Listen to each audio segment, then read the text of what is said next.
So, welcome. Please introduce yourself. So I'm Diana Layfield. I'm the chair of British International Investment, which is the UK's development finance institution. Fantastic. So tell us about the work that you do in Africa.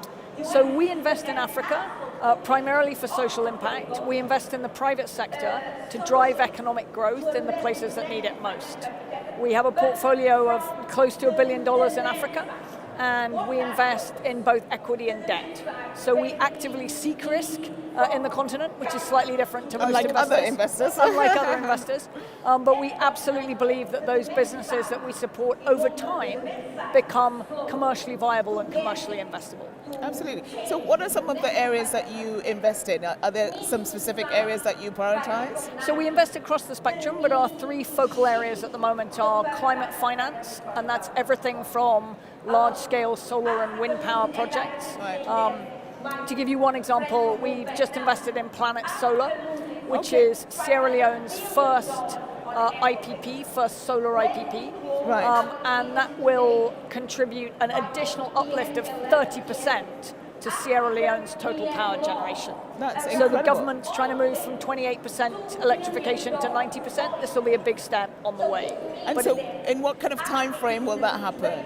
So that should be built within a couple of years. Okay. It's already what they call shovel ready, so that's up and running in terms of the work. Yeah. But that should land within the next couple of years. Oh, that's great. That's significant. What else? What else is? Another example would be digital. So digital infrastructure.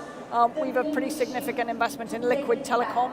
Okay. Which has looked to build a fiber network across the continent, including in some of the toughest areas like DRC.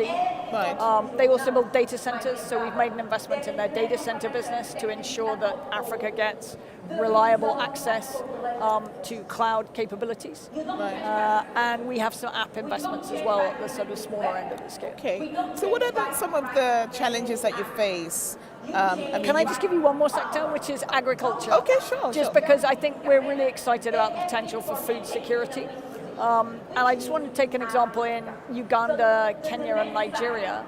We've invested in a business called Afrex, which provides warehousing for farmers. Right. And I think a couple of speakers today have noted how much produce goes to waste. The farmers that use this supply chain and warehousing have about 100% uplift in their income as a result of being able to use those warehousing facilities. Yeah. So it's really across those three big areas. Okay, so why Africa? Why Africa? Because it has enormous potential and enormous need for investment. And I think what we see is the ability to have, if you're investing for transformation and economic growth and social impact, it's one of the most fulfilling areas in the world to invest in. We also have a very long history of investing there. It's about 75 years. We have people on the ground in places like Nairobi and Lagos. Right. And I think, again, that's kind of unusual for a DFI, and it gives us an ability to really better understand the markets that we're investing in. So more than 60% of our portfolio is in Africa, so we have a huge commitment.